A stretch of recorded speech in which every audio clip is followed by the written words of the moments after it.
जी अस्सलाम वालेकुम। यासीन आपके साथ मॉर्निंग ब्रीफिंग में हाजिर है। इस हफ्ते का पहला वर्किंग डे आज मंडे का दिन और तारीख है 21 अक्टूबर। जैसे कि मैंने आपसे कहा कि ये हफ्ता इतवार जो है हम बहुत ज्यादा क्लोजली वॉच कर रहे होते हैं कि मार्केट में हो क्या रहा है। अच्छा, इससे पहले मैं आपको ये जरूर कहूंगा कि इस यूट्यूब चैनल को सब्सक्राइब जरूर करें। अगर आपकी गूगल आईडी नहीं बनी हुई तो प्लीज पहले गूगल आईडी बना के इसको सब्सक्राइब जरूर करें प्लीज, ये मेरी आपसे रिक्वेस्ट है, क्योंकि उर्दू सहल अंदाज में आपको पता चल जाएगा कि दुनिया में हो क्या रहा है और मार्केट किन बेसिस पे मूव करती है। ये बेसिक मकसद है मेरा इस यूट्यूब चैनल के बनाने का। और फॉर लास्ट तकरीबन 23-24 साल मुझे इस मार्केट पे हो गए, तो थोड़ा सा मैं चाहता हूं कि अपने इस एक्सपीरियंस को आप लोगों के साथ शेयर करूं कि क्या कुछ हो रहा है मार्केट में और उसका इम्पैक्ट मार्केट पे क्या पड़ता है। और कुछ अगर आप इसको क्लोजली देखें तो कल रात को जो मैं मार्केट प्रीव्यू के हवाले से जो मैंने कमेंट्स दिए थे तकरीबन वही कुछ हुआ। मैंने आपसे कहा था गोल्ड ऊपर की तरफ जा सकता है, स्टर्लिंग नीचे आएगा और कुछ ऐसी सूरत हाल दिखाई दे रही है। ये कोई जादुई चीज नहीं है, लेकिन जाहिर है जब आदमी मार्केट में बैठा होता है और देखता रहता है, 24 घंटे हमारा यही काम है कि मार्केट में कौन सी ऐसी खबरें हैं जिसका इंपैक्ट जो है पूरी ग्लोबल इकोनॉमी पे या ग्लोबल जो इंटरनेशनल फाइनेंशियल मार्केट है उसका इंपैक्ट पड़ता है, पॉजिटिव या नेगेटिव। तो मैं आपसे ये रिक्वेस्ट कर रहा हूं कि इस यूट्यूब चैनल को प्लीज सब्सक्राइब जरूर कीजिएगा, क्योंकि ये उर्दू सहल अंदाज में। अच्छा, इसके साथ ही ये देखिए एक बुक मैं आपको शायद पहले भी दिखा चुका हूं, ऑल आउट वॉर। इसके अंदर बहुत सारी चीजें हैं, खास तौर पे जो ब्रेग्जिट के हवाले से जो सिलसिला है कि बरतानिया जो है 46 ईयर्स ऑफ मैरिज के बाद उसको डिवोर्स होना है नहीं होना है, बरतानिया खुला मांग रहा है, क्या उसको तलाक होगी नहीं होगी। ये इतना मैं आपको 3-4 दिन से ये कह रहा हूं कि ब्रेग्जिट का जो मामला है it's a very big suspense. एक मिथ है, सस्पेंस है, एक मुअम्मा है, या फिर एक कह लीजिए कि एक पहेली रिडल है जो कि हल ही नहीं हो पा रही है। पिछले 3-4 सालों से हम ये देख रहे हैं कि 23 नवंबर को 23 जून को इनका एक रेफरेंडम होता है कि जनाब हमें ब्रेग्जिट चाहिए, हमें बरतानिया से निकलना, बरतानिया को जो यूरोपियन यूनियन से निकलना है। इस हवाले से हमारा रेफरेंडम भी हुआ। रेफरेंडम भी मैंने आपको बताया था कि जो आर्टिकल 50 है यूरोपियन यूनियन का, उस हवाले से ये रेफरेंडम दोबारा कॉल हो सकता है। और मैं काफी अरसे से आपसे ये बयान कर रहा हूं कि बरतानिया का यूरोपियन यूनियन के हवाले से बहुत ज्यादा तहफुजात पाए जा रहे हैं। मैं सिर्फ आपको एक फोटो भी इस का मैं दिखा देता हूं। इस बुक में एक बुक अंदर कुछ फोटोज हैं, ये लिखा हुआ है जैसे एक बस है, 350 मिलियन ऑफ पाउंड स्टर्लिंग बरतानिया जो है यूरोपियन यूनियन ब्रसल्स के अकाउंट में डाल रहा है। अब ये सबसे बड़ा मसला है। बरतानिया ये कहता है कि हम सबसे ज्यादा डोनेशन देते हैं, इंजेक्ट करते हैं, फंड डालते हैं ब्रसल्स के अकाउंट में, लेकिन रिटर्न में हमें मिलता है 20% अराउंड। बाकी दूसरे ममालिक हैं, जर्मनी है, फ्रांस है, ऑस्ट्रिया है, हंगरी है, लग्जमबर्ग है, और बेतहाशे जो ममालिक हैं वहां पर तक 27, 28 या 30 ममालिक हैं, वो ज्यादा फंड ले जाते हैं उस तिजोरी में से जो कि ब्रसल्स के अकाउंट में डाला जाता है। तो ये बड़ा एक नेगेटिव पाया गया बरतानिया में लोगों को कि जनाब हम इतना फंड डाल रहे हैं और हमें रिटर्न में पैसे कम मिलते हैं। बिल्कुल वही डिट्टो कॉपी वही सूरत हाल है जो हमारे पाकिस्तान में एनएफसी अवार्ड के हवाले से, जिसमें सबसे बड़ा तहफुजात सूबे सिंध, और सूबे सिंध में पाकिस्तान के सबसे बड़े शहर कॉस्मोपॉलिटन शहर कराची का है, जो कि तकरीबन पूरी इकोनॉमी पाकिस्तान की इकोनॉमी को चला रहा है, जो कि 80-90% फंड इंजेक्ट करता है फेडरल रिजर्व आपके वफाकी इदारों में, यानी स्टेट बैंक को देता है या वफाकी हुकूमत को देता है, और रिटर्न में सिंध को मिल क्या रहा है, यानी 10% या 15%। और उसमें से जो सिंध में से जो आप कराची को लगा लीजिए उसमें 2 और 3% मिलता है, वो भी भिखारियों की तरह दिया जाता है कि जनाब हम फेडरल गवर्नमेंट वाले यानी इस्लामाबाद वाले जो है वो पैसे दे रहे हैं सिंध को। अब हम आप जो कराची सिंध में रहने वाले जो लोग हैं, जो कि इतना बिलियंस रुपीस जो है वो टैक्सेशन पे करते हैं, लेकिन कराची की हालत आप जाके देख लीजिए, सड़कें टूटी हुई है, पानी का निजाम नहीं है, सीवरेज का सिस्टम खराब हुआ हुआ है। तो ये सारी चीजें बिल्कुल वही सूरत हाल बरतानिया की है कि बरतानिया कह रहा है कि जनाब हम इतना पैसा इंजेक्ट करते हैं लेकिन रिटर्न में हमें इतना नहीं मिलता। लेकिन दूसरी तरफ जो मैंने अपनी एक स्टडी की, अपनी एनालिसिस की, उसके अंदर ये मौजूद है कि जनाब बरतानिया को यूरोपियन यूनियन के साथ रहने में फायदे बेशुमार हैं। जैसे मैंने आपसे सुबह कहा था कि वो एक दूसरे मुल्कों में नौकरियां कर सकते हैं, एक दूसरे मुल्कों में कंपनियां खोल सकते हैं, एक दूसरे मुल्क में उनका ट्रांसपोर्टेशन सिस्टम इजी है, उनको लेवीज, उनको चार्जेस, उनको टैक्सेशन कम पड़ता है, उनका जो करेंसी का जो डिफरेंशिएशन है वो उनको कम पड़ता है, वो उनको सहूलत मिलती है। तो ये हम नहीं कह सकते कि बर्तानिया को फायदा नहीं हो रहा है, फायदा बिल्कुल हो रहा है। और वहां पर इसी वजह से पिछले 3 सालों से आप ये देख लीजिए कि वहां की पहले एक वजीर आजम था डेविड कैमरोन, उनको रिजाइन करना पड़ा, वो चले गए। उसके बाद जनाब थेरेसा मे आई, उन्होंने 3 किस्म के बिल पेश किए कि बर्तानिया जो है वो यूरोपियन यूनियन से अलहदा हो जाए, वो प्रो ब्रेक्जिट के हवाले से वो वजीर आजम रहे। इसी तरीके से वो जब फेल हो गई, जब यूके पार्लियामेंट में उनकी नहीं चली, तो बोरिस जॉनसन साहब जो अपने आप को समझ रहे कि मैं किंग कॉन्ग हूं और मैं बर्तानिया को जो यूरोपियन यूनियन से अलहदा करवा दूंगा, फेल हो गए। सैटरडे को वोटिंग हुई, बुरी तरीके से नाकामी का सामना उनको करना पड़ा। और अभी भी ये सूरत हाल है, जिस तरह मैंने कहा कि ब्रेक्जिट एक रिडल है, एक मुअम्मा है, एक सस्पेंस है, किसी को पता नहीं है कि जनाब 31 अक्टूबर तक क्या होगा। 31 अक्टूबर के बाद क्या ये 46 ईयर्स ऑफ ताल्लुक जो है एक कॉमन मार्केट कॉन्सेप्ट है, क्या ये खत्म होगा या नहीं होगा, किसी को कुछ नहीं पता कि बर्तानिया कर क्या रहा है, कि बर्तानिया की UK parliament house of lords में हो क्या रहा है। बहरहाल एक मछली बाजार बना हुआ है, रोजाना वहां पर लोग आपस में जो है वो स्पीच में फाइट कर रहे हैं, डिबेट हो रही है, लेकिन उसका सोल्यूशन नील बटा सन्नाटा है। अभी तक जो फीलिंग्स है, जो मेरी अपनी पर्सनल असेसमेंट है, मेरी पर्सनल जो मेरी अपनी स्टडीज हैं, उसमें यही दिखाई दे रहा है कि बर्तानिया यूरोपियन यूनियन से अलहदा नहीं होगा। अब 3 चीजें आ रही हैं, आज भी वहां इजलास है, कल भी इजलास है, रोजाना इजलास हो रहे हैं वहां पे यूके पार्लियामेंट में। अब 3 चीजें सामने आ रही हैं कि या तो वहां स्नैप इलेक्शन कॉल हो जाए कि 31 अक्टूबर से पहले वहां पर एक जनरल इलेक्शन करवाए जाए कि भाई ये क्या वहां कंजर्वेटिव पार्टी रूल करेगी या लेबर पार्टी रूल करेगी, क्योंकि अभी कंजर्वेटिव पार्टी जो कि ब्रो ब्रेक्जिट है वो चाहते हैं कि बर्तानिया जो है यूरोपियन यूनियन से अलहदा हो जाए। वो अब अगर ये हार जाते हैं, अगर स्नैप इलेक्शन में कंजर्वेटिव पार्टी हार जाती है, लेबर पार्टी हार जाती है, तो ये तो क्लियर इंडिकेशन है कि ब्रेक्जिट तो अब होगा ही नहीं, बर्तानिया जो है वो यूरोपियन यूनियन के में इंटैक्ट रहेगा हमेशा, जैसे पहले पिछले 46 ईयर से है। इसी तरीके से दूसरी जो बात हो सकती है, एक नया सेकंड रेफरेंडम की बात हो रही है कि लोगों से दोबारा पूछा जाए, क्योंकि आर्टिकल 50 यूरोपियन यूनियन का वो ओबे नहीं कर रहा था। 52% और 75% से नीचे उनको वोटिंग मिली थी। तो ये पॉसिबिलिटी है कि इन्वोक हो आर्टिकल 50 यूरोपियन यूनियन का और वहां दोबारा एक नए रेफरेंडम करवाया जाए। ये 2 बात।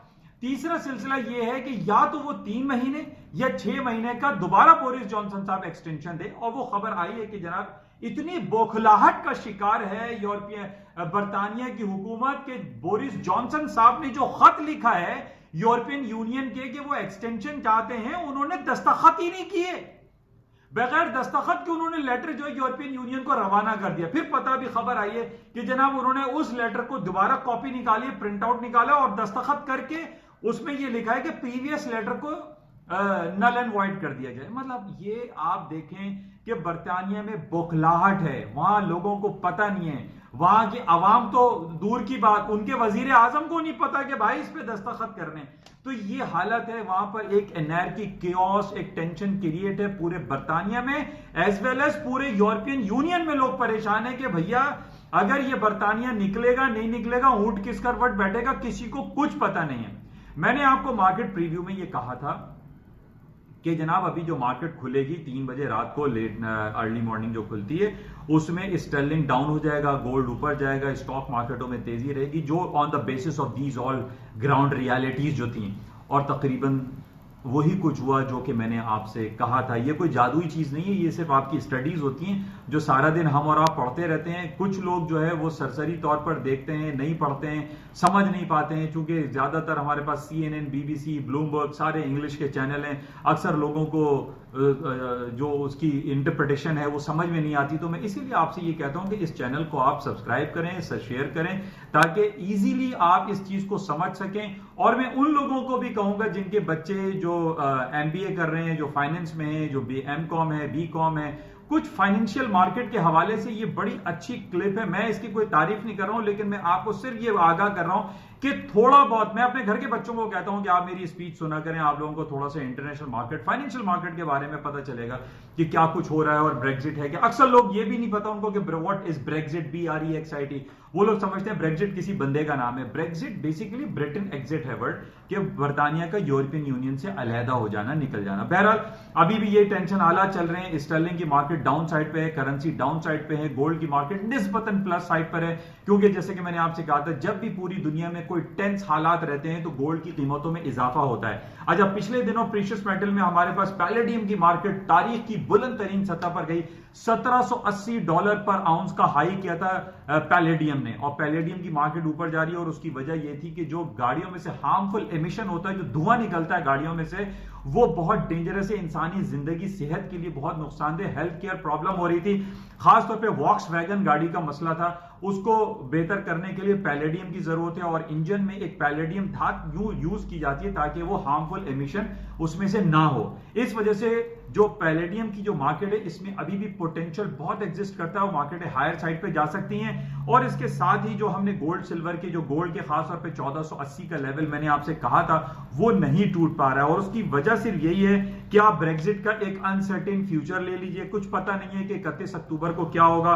और इसी तरीके से कश्मीर है, हांगकांग हो, कैटेलोनिया भी एक नेक्स्ट इशू शुरू हो गया है जो पिछले कई सालों से चल रहा है, ये दोबारा हुआ है। एंटी सेपरेटिस्ट लोग हैं, वो कह रहे हैं कि हमें अलहदा करो, हम कैटेलोनिया एक अलग मुल्क बनाना चाहते हैं और हम स्पेन से आजादी चाहते हैं। तो अब वहां पर भी ये सिलसिला चल रहा है, और वहां के जो लीडर हैं एंटी सेपरेटिस्ट, उनको गिरफ्तार किया, काफी मारधाड़ चल रही है। इसी तरीके से चिली में आप देख लीजिए, वहां प्रोटेस्ट शुरू हो गया है, वहां पे कुछ एंटी गवर्नमेंट प्रोटेस्ट हो रहे हैं, काफी बिल्डिंगों को उन्होंने आग लगा दिया, टेंशन है। इसी तरीके से बैरूत में, बगदाद में गवर्नमेंट के खिलाफ एंटी गवर्नमेंट प्रोटेस्ट चल रहे हैं। तो आप अक्रॉस दी पोर्ट देखें ना, अब ये देखें टर्की और सीरिया का जो मैटर चल रहा है, तो हाउ कैन आई से कि मैं ये कहूं कि गोल्ड की मार्केटें गिर जाएंगी, जबकि हमें इस तारीख शाहिद है कि जनाब भी पूरी दुनिया में जब भी हालात और वाकयात खराब होते हैं तो गोल्ड की कीमतों में उसका पॉजिटिव इफेक्ट आता है और मार्केटें हायर साइड पे जाती हैं। तो यही कुछ हो रहा है। अच्छा, दूसरी बात, हमने एट सडन देखा नैन्सी पेलोसी जो कि डेमोक्रेट की हेड है अमेरिका की, वो अचानक अमन वहां पहुंच गई, जॉर्डन पहुंच गई हैं। उसकी पहुंचने की वजह यह है क्योंकि पिछले दिनों ट्रंप साहब ने पूरी फौजें अपनी अमेरिका की इनखला करा दिया। जो टर्की और सीरिया की बॉर्डर है, टर्की और सीरिया में जंग की कैफियत चल रही है, काफी लोग मारे जा चुके हैं, लोग एक्सट्राडाइट हो रहे हैं, निकल रहे हैं, इवैक्यूएशन हो रही है। तो इस वजह से वहां पर वो पहुंची हैं और वो ये कह रही हैं कि जनाब ट्रंप को पूरी फौजें नहीं निकालनी चाहिए थी, जिसकी वजह से वहां से हालात बहुत खराब हैं। कुर्दिश जो कबाइल हैं वो भी बहुत ज्यादा तकलीफ में वहां रह रहे हैं। तो इसके अलावा जो खबरें चल रही हैं, विसल ब्लोअर इन क्लेम्स हैं कि जनाब इम्पीचमेंट करवाई जाए ट्रंप साहब की। ट्रंप साहब ने अपनी लाइन क्रॉस की थी और यूक्रेन के प्रेसिडेंट को उन्होंने फोन किया। तो बहरहाल ये सारी मिक्स बातें चल रही हैं, कहीं कोई अच्छी बात दिखाई नहीं दे रही। अच्छा, इसके साथ ही सबसे इंपॉर्टेंट जो इवेंट इस दफा आने वाला इस हफ्ते, जैसे मैंने आपसे कहा था, ट्रिपल एस कंपनीज है, अमेजॉन, एप्पल, अल्फाबेट, गूगल, ये तीनों कंपनीज की अर्निंग इस हफ्ते अमेजॉन और इंटेल की है, और बाकी अगले हफ्ते है, यानी एप्पल की और अल्फाबेट गूगल की नेक्स्ट वीक आएगी। ये मार्केट मूवर्स हैं। अमेजॉन वो सेकंड दुनिया की कंपनी है जिसने $1 ट्रिलियन के बेंचमार्क को क्रॉस किया था।